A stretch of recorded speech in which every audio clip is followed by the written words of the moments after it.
So, magandang araw mga kapatid! Atin pong ulit talakayin ang libro mula sa Divine Third Eye Fellowship na pinamagatang Sagradong Aklat 1. So, let's talk about ways, instrument, and weapons. So, what are the different ways, instruments, and weapons that a Divino practitioner can use to enhance their faith and understand of the Divino Values and Principles? And also, how do I make use all of these different gifts to maximize my faith in God? The following are the different categories of gifts, namely, first, or number 1, ways. We have here Bible, Panturo, KABAL, and capsules. Number 2, instruments. We have here the Panturo, body parts, ATARDAR, one of the most important, prayers. We also have here cane or baston, third eye, and second mind. Third, weapons. We have here Bible, capsules, necklace, ATARDAR, prayers, baston or cane, third eye, and second mind.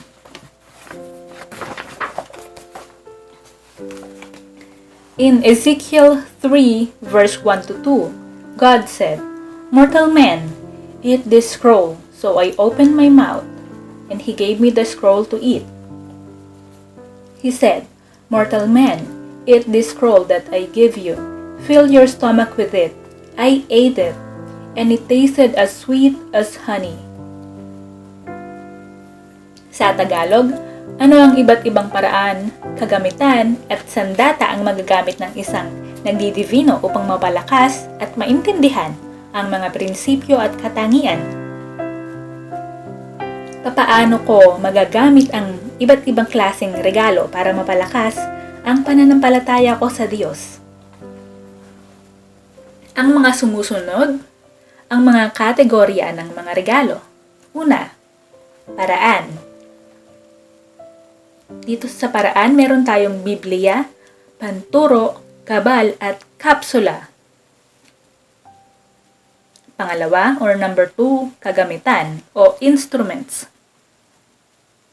Meron tayo ditong Panturo, bahagi ng katawan, ATARDAR, dasal, baston, third eye, at second mind. Number 3, sandata o weapons. Meron tayo ditong Bible o Biblia, kapsula, kwintas, ATARDAR, dasal, baston, third eye, at second mind.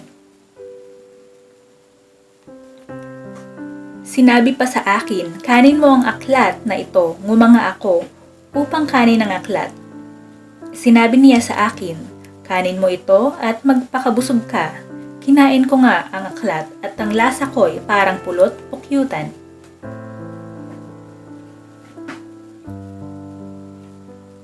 So what are the differences in the following terminologies or definitions? First, or number 1, ways. These are gifts that serve as a guide to daily living. It also helps us understand God's divine messages. Second, or number 2, instruments. These gifts serve to enhance and solidify the aura of man such that it brings the benefits of spiritual charging. It also brings about the cleansing of all the impurities brought about by the evil elements and spirits. Number 3, or third, weapons. These gifts destroy and eliminates all the evil spirits and beings opposed to the divinos. Sa Tagalog, ano-ano ang pagkakaiba ng mga sumusunod na terminolohiya at kahulugan nito? Number 1, o una, ways, mga regalo na nagsisilbing gabay sa araw-araw na buhay. Tumutulong ding maintindihan ang mga banal na mensahe ng Diyos. Pangalawa, instrumento. Mga regalo na nagpapakapal at nagpapatibay ng aura ng tao para makatanggap ng charging o karga. Pagpapalinis ng kalooban sa mga bahid at dumi na bigay ng masasamang elemento. Pangatlo, weapons o sandata, mga regalong pambura, pambasag, panlaban at pag-ubos sa mga masasamang elementong salungat at laban sa mga divino.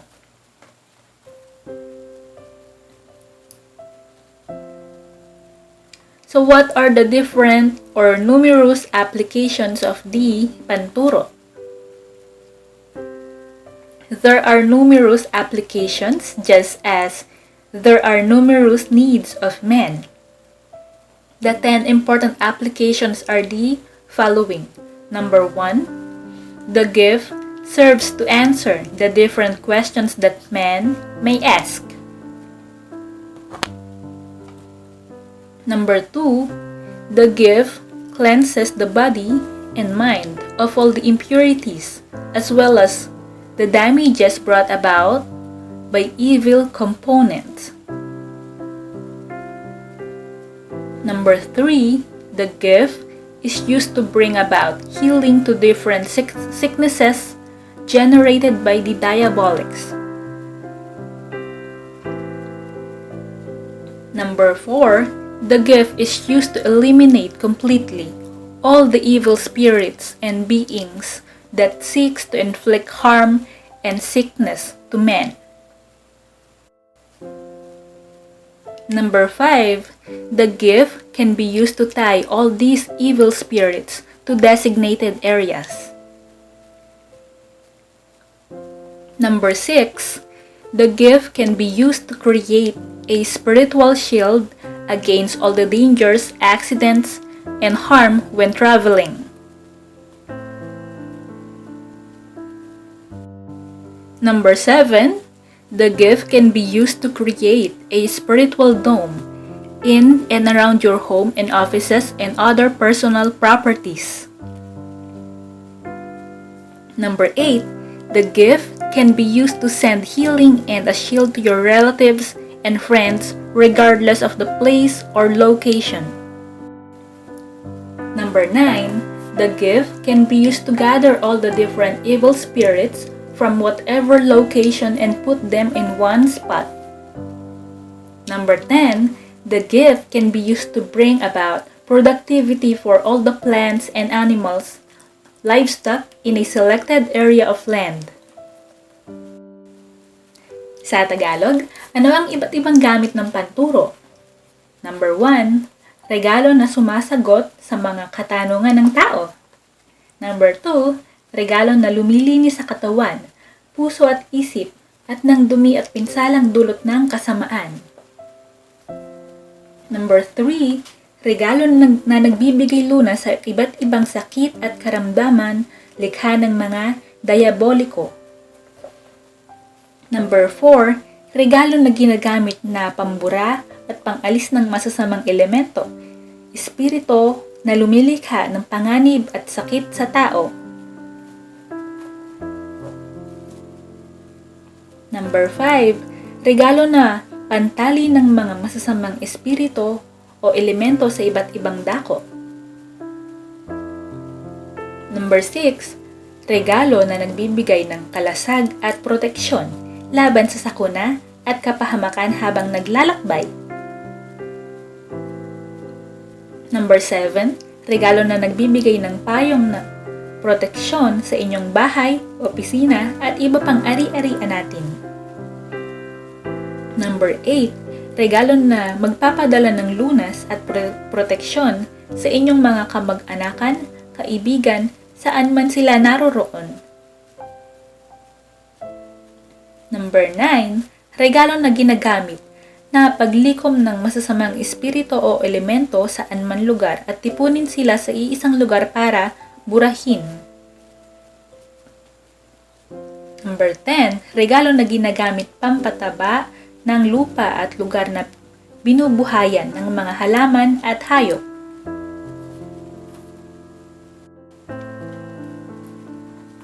So, what are the prayers and what are the different application areas? This can be answered when you join the group of the Divine Third Eye Fellowship.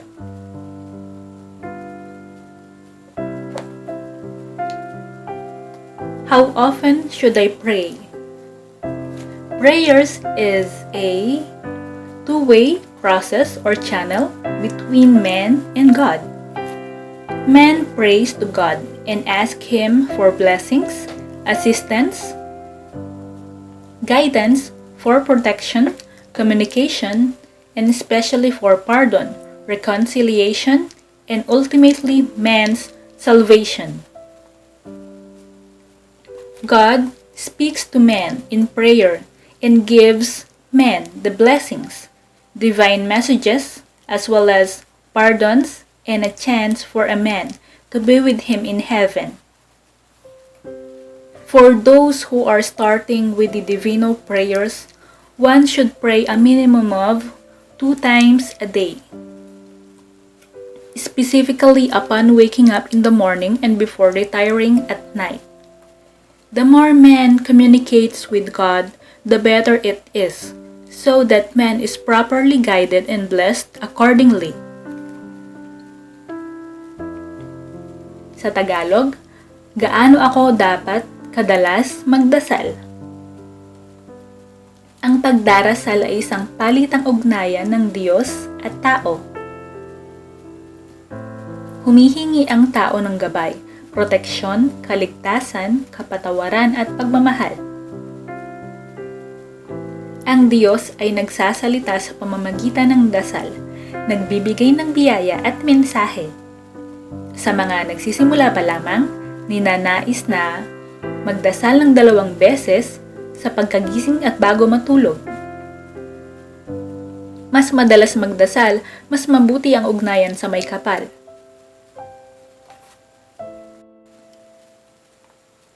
So, where should I pray?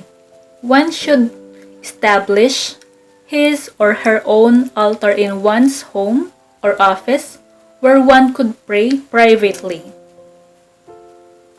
In essence, one could pray even while traveling, eating, relaxing, and during working time. The place will be determined based on one's need for support, guidance, protection, and God's blessings.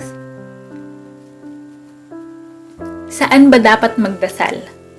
Magtalaga ng isang tahimik na lugar sa ating bahay para lamang sa pagdarasal. Ngunit, sa dala ng pagkakataon na tayo'y nasa labas ng bahay, maaring magdasal saan man hanggat ang lugar ay akma sa mataintim na ugnayan sa Diyos. Pumili ng tahimik, pribado at malinis na lugar. Kung nasaan pa man, nakikinig ang Diyos hanggat taimtim ang panalangin. So why should I pray? The reasons for praying are numerous, just as man's needs are numerous, but the most important reasons are linked up to man's need to be in constant harmony and complete dependence on God. Sa Tagalog, bakit ako dapat magdasal? Ang dahilan ng pagdarasal ay napakarami, gaya ng dami ng pangangailangan at suliranin ng mga tao. Ngunit ang pinakamahalagang dahilan ay ang tuwirang ugnayan at lubusang pagsandal sa Diyos.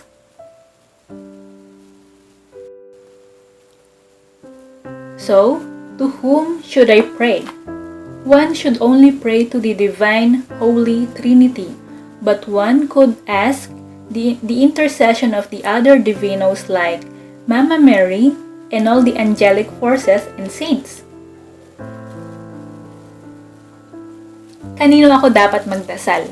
Magdasal lamang sa banal na 3 persona o Divine Holy Trinity.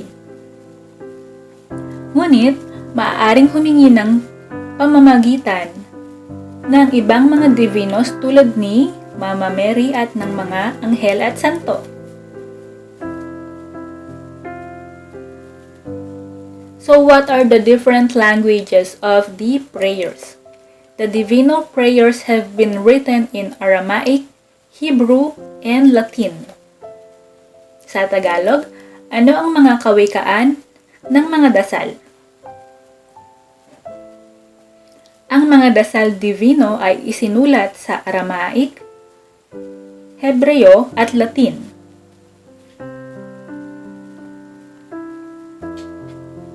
So, I don't understand most of these prayers in their special language. Can you translate it into Tagalog or English? For these prayers to be effective, one should pray it in their original forms. These divine prayers have been encoded so that it can be given the proper respect and used for the right purposes only. Sa Tagalog, hindi ko naiintindihan ito. Maaari bang isalin sa Ingles o Tagalog? Upang maging mabisa ito, dapat dasalin sa kanilang orihinal na wika. Sila ay ibigay sa isinakodiko upang mabigyan ng karampatang respeto at upang gamitin lamang sa tamang paraan.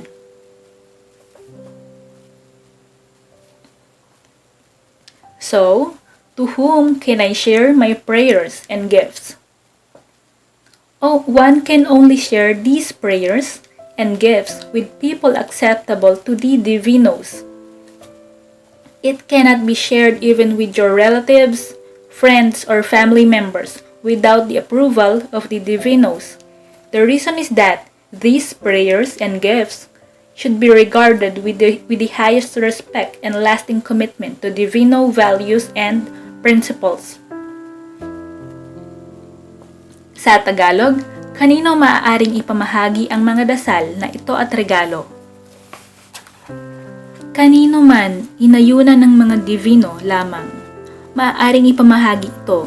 Hindi maaaring ipamahagi kahit kanino nang hindi inaayunan ng mga divino, maging kapamilya mo o kaibigan mo man. Ang dahilan ay dapat bigyan ng napakataas na paggalang at walang hanggang pagtutuon ang mga banal na dasal. Is there a way to format the different questions? Well, yes. There is a proper way to ask questions. The methodology will be answered in different sessions.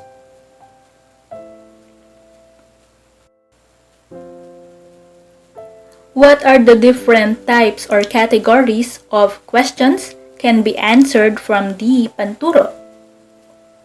The different categories of questions are the following: spiritual, family, professional, financial, community, religious, physical or health, education or intellectual, business, and other personal areas.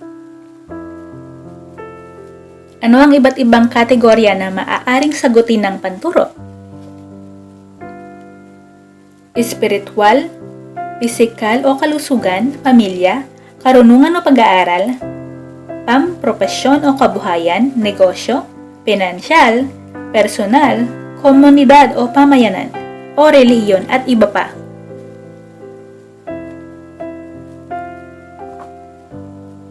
Whom can I invite for the Divine Third Eye Fellowship Seminar? One can only invite those people who have been approved by the Divino regardless of your relationship.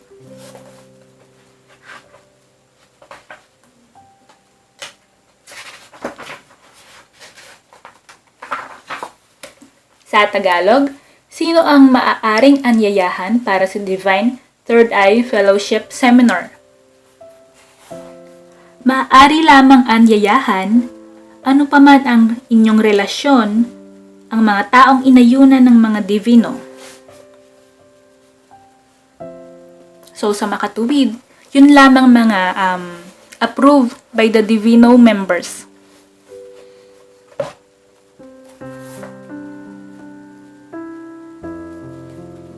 So how can I use the Panturo or necklace to do a divino lifestyle check? It is necessary to use the Panturo or necklace to do a divino lifestyle check to determine whether one's activities are in conformity with the divino values and principles. one needs to format the question properly in order to get the fine details of the check. Sa Tagalog, paano ginagamit ang panturo o kwintas para sa divinong pagsuri ng pamumuhay? Ayon sa tamang paraan ng pagtatanong, alamin kung ayon ang pamumuhay ng tao sa mga pamantayan at prinsipyo ng itinalaga ng mga divino. Uulitin ko po, ayon sa tamang paraan ng pagtatanong, alamin kung ayon ang pamumuhay ng tao sa pamantayan at prinsipyo na itinalaga ng mga divino. So what are the different criteria or factors do I use to evaluate the next applicants for the DOS?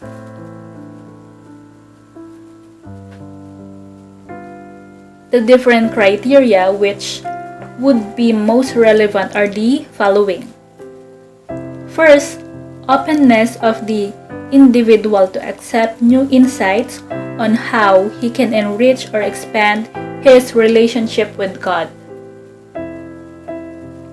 Second, commitment of the individual to continuous praying and obedience to divine instructions. Third, faith in God. Ano ang mga panukatan para sa sumusunod na aanyayahan? Kabukasang loob ng tao na tumanggap ng bagong katuruan sa pagpapayaman ng sariling ugnayan sa Diyos.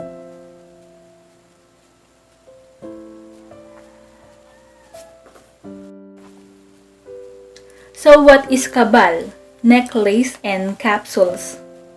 They are all classified as gifts. They are an instrument and a weapon at the same time. The KABAL is a liquid form of medium, in this case a wine, where the written prayers are submerged, thereby transferring the power of prayer to the wine. In so doing, the consumption of the wine will mean an absorption of prayer in your aura. The capsule is also a way to transfer a written prayer into a solid form. This has also the same effect as the wine. The only difference is that the wine will contain so many prayers, while the capsule will contain only one prayer. In terms of portability, the capsule would present a better option. One can also have different prayers for different capsules. Ano ang KABAL, kwintas, at kapsula? Itinuturing silang mga regalo upang magamit na gabay at sandata. Ang KABAL ay buhay na inumin kung saan nakatubog ang isinulat na dasal upang maisalin ang kapangyarihan nito. Ang pag-inom ang siyang nagsasalin ng mga aura at kapangyarihan at bisa nito. Ang kapsula naman ay isang pangparaan ng paglulon o pagsasaloob ng dasal. Ang KABAL ay may mas maraming dasal habang ang kapsula ay isa lamang. Ngunit ang kapsula ay mas mainam na paraan pag naglalakbay. So, how do I often use these gifts? Let me repeat. How often do I use these gifts? So, use it as often as you want and as needed. The more you use these gifts, the more the strength in your aura. Sa Tagalog, gaano kadalas maaring gamitin ang mga regalong ito? Gaano man kadalas mo gusto hanggat ang layunin ay malinis at kinakailangan, mas madalas ang gamit, mas malakas ang bisa.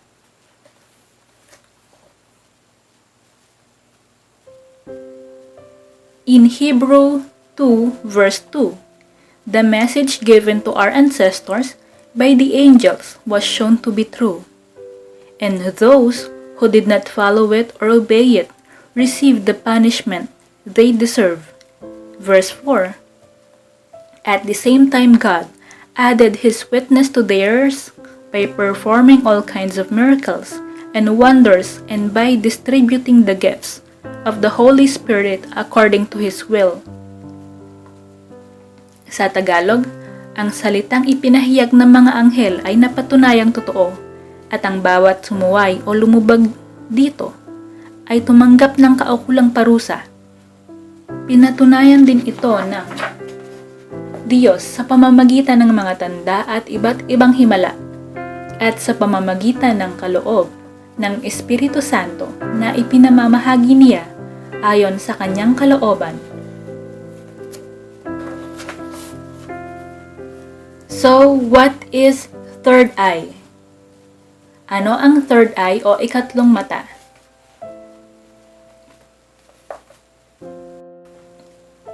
It's synonymously like a sixth sense. Ito ay mistulang ika-6 na pandama. Isang biyaya ito na natatanggap mula sa mas mataas at mga nakatagong karunungan o impormasyong lagpas o higit pa sa kayang tanggapin ng pangkaraniwang pandama ng tao, kaya mahirap itong sukatin sa karaniwang instrumentong makaagham. Example, dreams mo, di mo ma-program para maulit-ulit. O kaya may pangitain ka, hindi mo ito kayang i-record o videohan ng camera.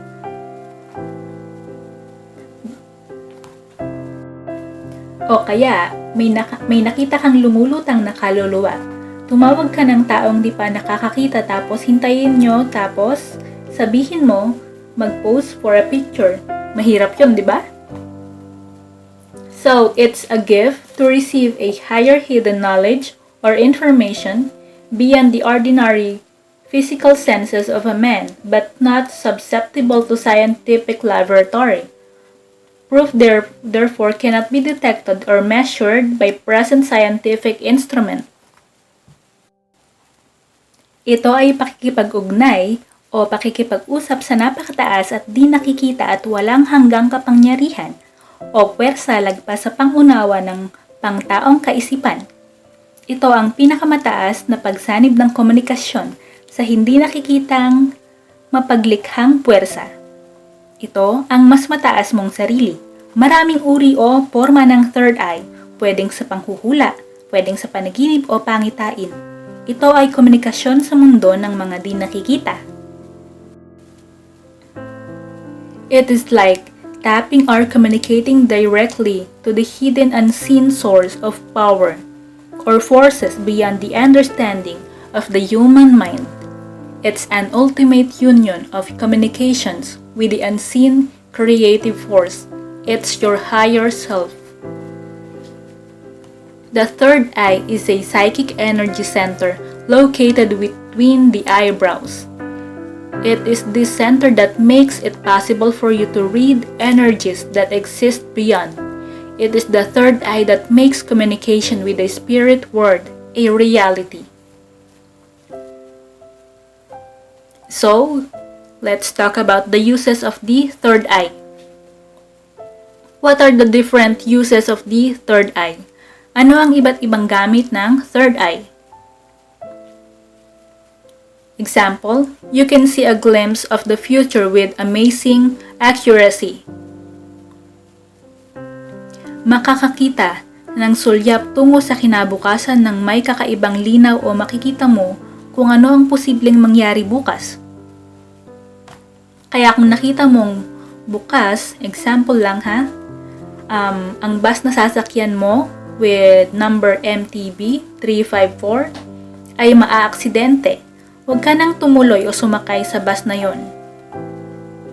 Pwede ka ring manood o sumakay, lumutang o lumipad, makalipat sa iba't ibang lugar o oras ng mga hula, pangitain, panaginip, pangyayari, at maintindihan ang iba't ibang simbolikong mensahe. In English, tune into the different frequencies or prophecies, visions, premonitions, dreams, events, understand symbolic messages.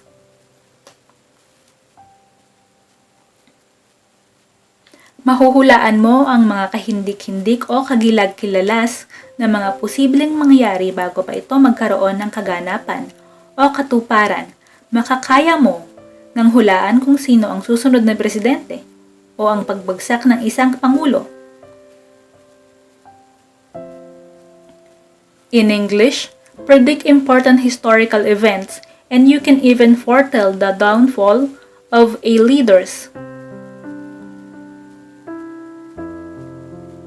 Magkakaroon ka ng kakayahan o abilidad para tumagos at makita ang nakaraan o nakalipas at maging ang bukas na kasing liwanag ng pagkakakita mo sa kasalukuyang nangyayari dahil nararanasan mo ang oras sa iba't ibang level na maaring di pa nagaganap sa kasalukuyan mong kalagayan. In English, you can have the ability to observe the past and the future as clearly as you can see the present, cause you will experience time on several different levels, which does not yet exist on the physical plane. Whatever happens on the earth planes has already happened or has taken place on the higher vibratory levels or some other planes of existence. So if you have developed the power to tune in to that level, you can foretell what will happen next.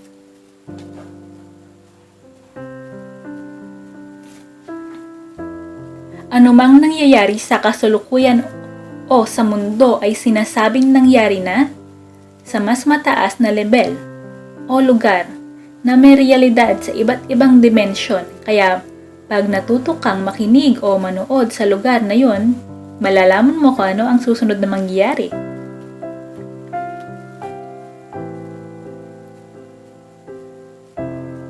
You can also read the Akashic record of a person or events. Makakabasa ka ng Akashic record doon nakasulat ang istorya ng isang tao o isang pangyayari. The depository of all things that happen on earth, comic memory or book of man's life or divine memory, bank that exists in the astral plane or another. Ito ang kinalalagyan ng lahat ng nangyari sa mundo, mga alaala, banal na bangko ng lahat ng alaala at pangyayari na nakatago sa ibang kalatagan o lugar. One of the uses of the third eye is also you can see the aura or the life force burning within a man, a luminous emanation surrounding a person. Sa Tagalog, makikita mo ang aura. Ito ay ang nag-aapoy ng puwersa ng buhay sa loob ng isang tao na umiikot-ikot mula sa isang tao. Ito ay isang electromagnetic na vibration ng kaluluwa. Ito ang di makitang antas ng liwanag at enerhiya na bumabalot sa lahat ng tao na siya ring talaan ng kasaysayan ng lahat ng nakaraan at kinabukasan ng taong binabalutan nito ang mga bagay o pangyayari, nangyari na o mangyayari pa lamang. It's the electromagnetic vibration of a soul which records everything that happens or is about to happen to a man. Makikita rin ng third eye ang kalagayan ng pangkalahatang kalusugan ng tao maging sa pisikal, pangkaisipan, pang-emosyonal o bago pa lumabas ang malubhang sakit at bago pa maging panlupang karamdaman. In English, the third eye can even have its own medical diagnosis to see, feel his present health or emotional state, or even the onset of the disease or sickness, long before it manifests itself in the physical planes. Sa mga may third eye, halos wala kang maitatago o maipagkakaila. And in English, absolutely nothing can be kept a secret. If you are talking to someone that has a third eye,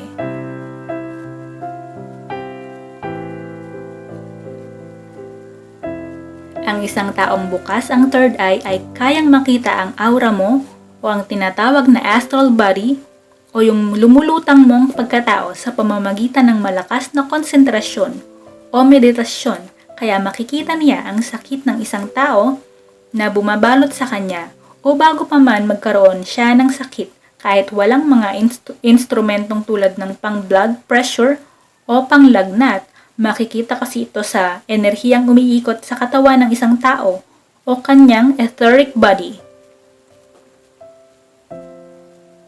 In English, a person with a third eye can see the aura or the astral body of a person. For instance, with great concentration and meditation, he will see an illness of a person already present before even a medical instrument can detect, for it can be seen in the etheric or energy body.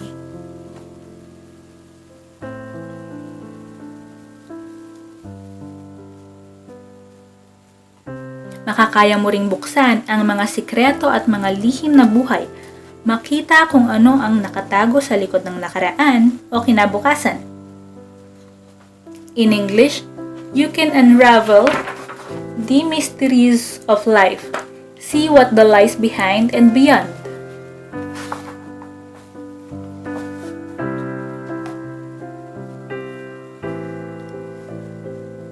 Makikita mo rin ang ibang dimensyon ng pagkabuhay, mga vibration ng enerhiya ng isang tao o lugar nang may matinding pakiramdam at malawak na pangunawa, at magiging sensitibo ka nang makita ang mga nasa loob at nasa labas ng pangyayari, ang nakatagong kalikasan ng iyong pagkatao o mabasa mo ang nakalipas, pangkasalukuyan o bukas ng isang tao.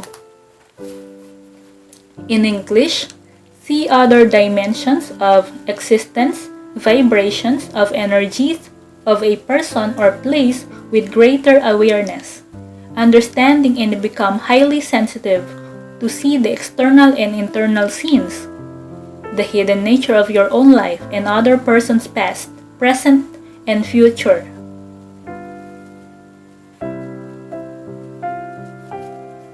Mahuhulaan mo rin ang isang napaka-delikadong pangyayari o sakuna mula sa tao o kalikasan, kaya pwede kang makapagbigay ng babala sa mga mahal mo sa buhay sa isang napakataas na posibilidad. In English, you can predict dangers or disaster from people or events, so you can forewarn to protect yourself or your loved ones on its highest possible order.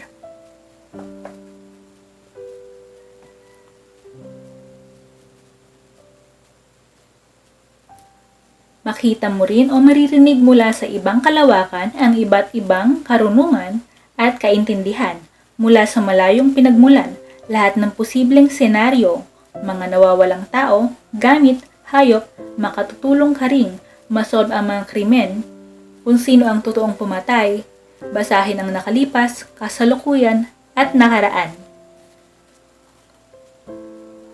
In English, you can see or hear things in another dimension of existence or of great distance. See the possible scenario and find missing person. You can also solve crimes, diagnose disease, and read the past, present, and future. So let's talk about types of third eye.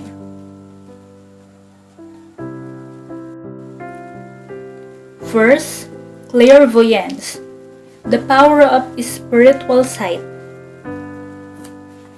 Ang kapangyarihan ng espiritual na paningin.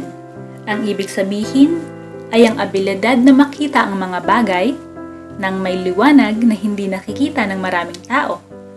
Ito ay ang abilidad o kakayahan na makita at tumingin ng malayo sa pangkaraniwan, araw-araw na buhay sa mundo at makita ang nasa malayong lugar, tao o pangyayari. Malakas na pakiramdam o super-sensitibo na makita labas sa normal na kakayahan ng pantaong persepsyon.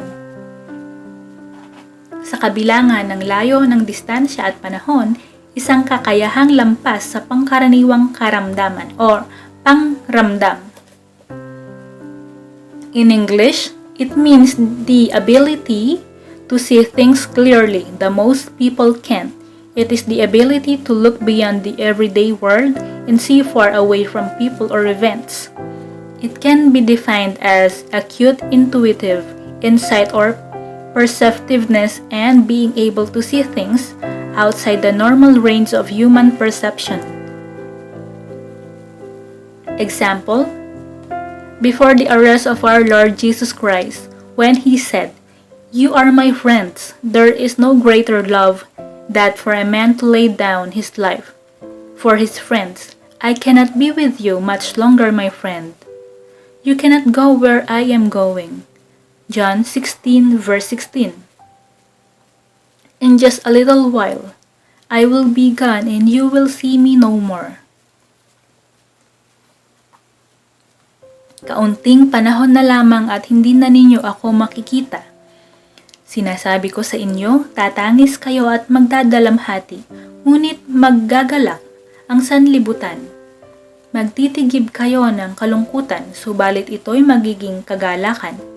Nalulumbay kayo ngayon, ngunit muli akong makikipagkita sa inyo at mag-uumapaw sa puso ninyo ang kagalakang hindi maaagaw ni numan. In John 4, verses 5 to 18, we learn the story of the Samaritan woman from whom Jesus Christ asked water from Jacob's well. Jesus told her to bring her husband to him. And when she replied that she had no husband, Jesus told her, "You are right when you say you don't have a husband. You have been married to 5 men, and the man you live with now is not really your husband. You have told me the truth." So second type of third eye, it's what we call clear audience. This is the power to hear sounds or voices at great distance, which are ordinarily inaudible to normal hearing. Sa Tagalog, kapangyarihang marinig ang mga boses sa malayong lugar na hindi naririnig ng ordinaryo o normal na pandinig. So, third type of third eye. We call it here astral projection. It's the process of separating of the physical body temporarily or out of the body. Third type of third eye. We call it here astral projection. If you're someone can perform astral projection, separating of the physical body temporarily or out of the body, you can travel or experience using your astral body. Sa Tagalog, ito ang paghiwalay ng ang katawang lupa, pangsamantala, at ang kakayahang magkaroon ng labas sa katawang karanasan katulad ng paglalakbay ng diwang sarili. Fourth or number 4 type of third eye. We call it here etheric double or bilocation. If you can produce your etheric double or bilocation, this is the power to be in 2 places at the same time. Sa Tagalog, ang kapangyarihan o kakayahang magkaroon ng dalawang sarili kung saan maaaring sa dalawang lugar o iisang oras o pagkakataon.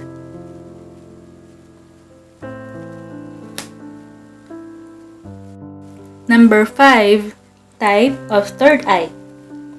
We call it here telepathy or thought transference. Ito ay kakayahan o kapangyarihang magpadala o tumanggap ng mensaheng kaisipan nang walang gamit na pisikal na paraan. Makikita o mabasa ang naiisip ng iba. May ilang kasulatan sa banal na Biblia tungkol dito. Noong si Kristo ay pinagplanuhan ng kanyang mga kaaway, maaga niya itong nalaman at tuluyang umiwas o tumakas. Nang nangabubulungan ang mga pari ng laban sa kanya, alam niya agad ang kanilang pinag-uusapan. Kaya agad na nakatutugon dahil alam niya ang nilalaman ng puso ng bawat tao at kayang basahin ng Panginoong Kristo ang iniisip ni Numan. Ganyan pinaliwanag ng Biblia ang kapangyarihang telepathic o ng anak ng Diyos. In English, power to receive or transmit thought without the use of physical means literally see and read the thought of another. These were several examples of the telepathic powers of Jesus Christ as given in the Bible. When his enemies were plotting against him, he knew of it and was able to escape them. When the priest whispered against him, he knew what they were talking about and would answer them back. He knew men's heart. Jesus could read their minds, was how the Bible described the telepathic power of the Son of God. So, number 6, type of third eye. Precognition. This is the power to foretell an event before it happens. It tends to reveal things that might happen. Nothing is fixed and we have the power to change the future. Sa Tagalog, kapangyarihang magsabi o tumukoy ng isang pangyayari bago pa man ito mangyari o maganap. Example, Jesus predicted that one of his disciples would betray him and hand him over to his enemies. Halimbawa, narito ang pagbadya o pagkaalam agad ni Kristo na isa sa kanyang disipulo ay magpapakanulo sa kanya at ipapahuli siya sa kamay ng kanyang mga kaaway. Jesus said, "Truly I tell you, one of you is about to betray me." John said, "Master, with sacred heart, who will betray you? Is it I?" Jesus said, "He who dips his bread in the dish where I did mine, he shall be the one." But another time is coming, the time for me to go to Jerusalem. Judas said, "Oh yes, Master, you must go to Jerusalem. The whole city awaits you. The elders of Israel must know and recognize you." Jesus said, "No, Judas, in Jerusalem, the Son of Man will be rejected by the elders, the chief priests of the temple and the teachers of the law. He will be condemned. He will be handed over to the unbelievers, who will scorn him, mock him, put him to death. Then after 3 days, he will rise again." In Luke 22, verse 33 to 34, Peter said, "Lord, I am ready to go with thee, both in prison and to death." And Jesus said, "I tell thee, Peter, the cock shall not crow this day. Before that, thou shalt thrice deny me. Thou shalt know with me." Sa Tagalog, sumagot si Pedro, "Panginoon, handa po akong mabilanggo at mamatay na kasama ninyo." Sabi ni Jesus, "Pedro, tandaan mo, bago tumilaok ang manok sa araw na ito, ay makaikatlo mo akong itatatwa." Jesus said, "I shall not be with you much longer. You will look for me, but where I am going, you cannot come." Peter said, "Master, I will follow you wherever you go. I will lay down my life for you." Jesus said, "Peter, this very night when the cock crows, you will have denied 3 times that you've known me." Peter said, "No, never, never. I will never deny you." Jesus said, "You will all lose me. The shepherd will be struck and the sheep will be scattered." Peter said, "Even if all lose faith, I will not." Jesus said, "I prayed for you. You must give strength to your brothers. Truly I tell you, one of you is about to betray me." In the Old Testament, Daniel and Joseph, the dreamer, interpreted visions and dreams, and told the future events. Daniel 4. Si Haring Nabucodonosor ay gumawa ng isang pahayag at ipinakalat sa buong daigdig. Ganito ang isinasaad, minamahal kong mga kababayan. Kagalakan kong ihayag sa inyo ang kababalaghang ipinakita sa akin ng kataas-taasang Diyos. Kamangha-mangha ang kanyang kababalaghan at kagilagilalas ang kanyang mga gawa. Ang paghahari niya'y magpakailanman at saklaw ng kapangyarihan niya ang lahat ng salinlahi. Akong si Nabucodonosor ay namumuhay ng panatag sa gitna ng kasaganahan. Minsan, nagkaroon ako ng isang nakakatakot na panaginip. Kaya ipinatawag ko ang mga pantas ng Babylonia upang ipaliwanag ang panaginip na iyon. Dumating naman ang mga salamangkero, engkantador, manghuhula at mga astrologo. Sinabi ko sa kanila ang aking panaginip. Ngunit di nila maipaliwanag. Sa bandang huli, lumapit sa akin si Daniel. Pinangalanan naming Belteshazzar ayon sa pangalan ng aking banal na Diyos pagkat sumasa kanya ang espiritu ng mga Diyos. Ang sabi ko, Belteshazzar, puno ng salamangkero. Alam kong sumasa iyo ang espiritu ng banal na Diyos at alam mo ang lahat ng hiwaga. Sasabihin ko sa iyo ang aking panaginip, ipaliwanag mo sa akin. Number 7, type of third eye. We call it here premonition or forewarn. This is a warning which can avert future disaster if headed. Premonition that you are going to have a car accident before your journey, robbery, earthquakes, and more. Number 8, type of third eye. We call it here prophecies. Divinely inspired precognition experiences. Number 9, type of third eye.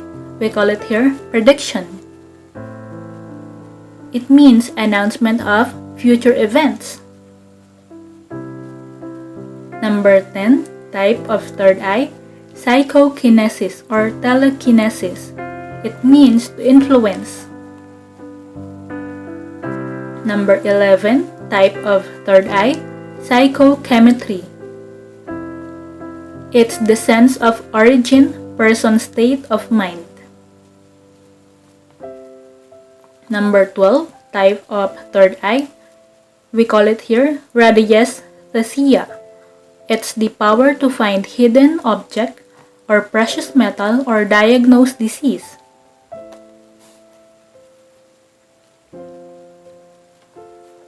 So, all of this can occur in dreams, waking, visions, thoughts, voices, or a sense of knowing something. Sa Tagalog, lahat ng ito ay pwedeng magmula o mangyari sa pamamagitan ng panaginip, gising ng mga pangitain, biglang dumarating na pag-iisip, mga boses o mga pakiramdam mula sa kung saan man o kanino.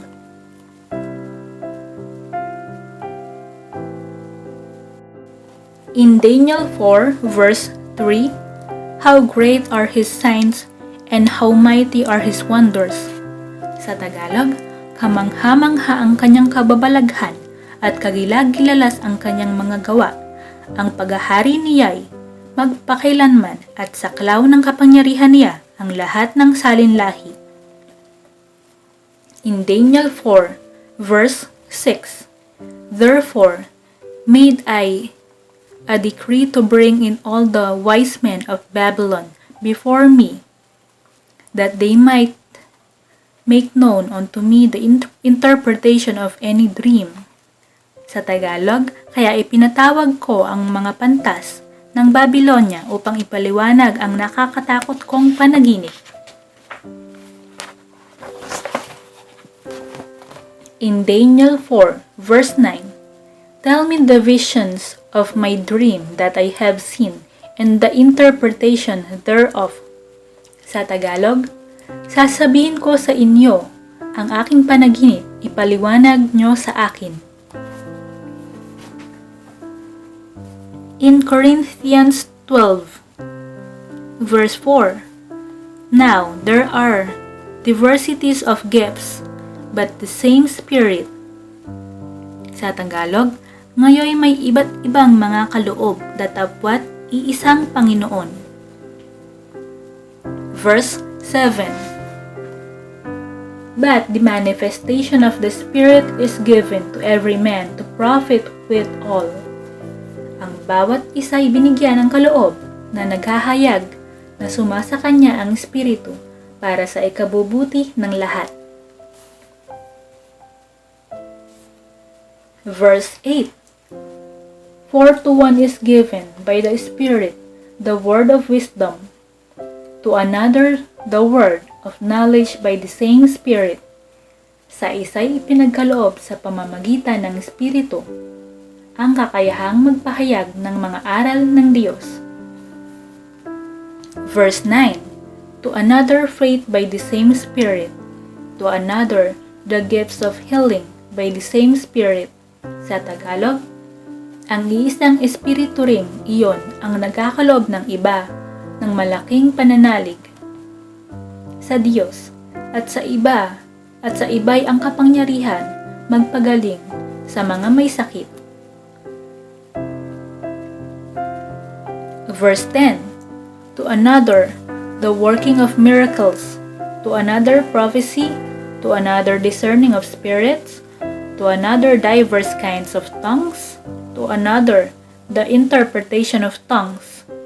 Sa Tagalog, may pinagkalooban ng kapangyarihan gumawa ng mga kababalaghan ng kahusayan sa pagpapahayag ng salita ng Diyos, ng kakayahang makakilala kung aling kalooban ang mula sa Espiritu at kung alin ang mga mula sa masasamang Espiritu. May pinagkalooban ng kakayahang magsalita sa iba't ibang wika at sa iba na may magpaliwanag niyon.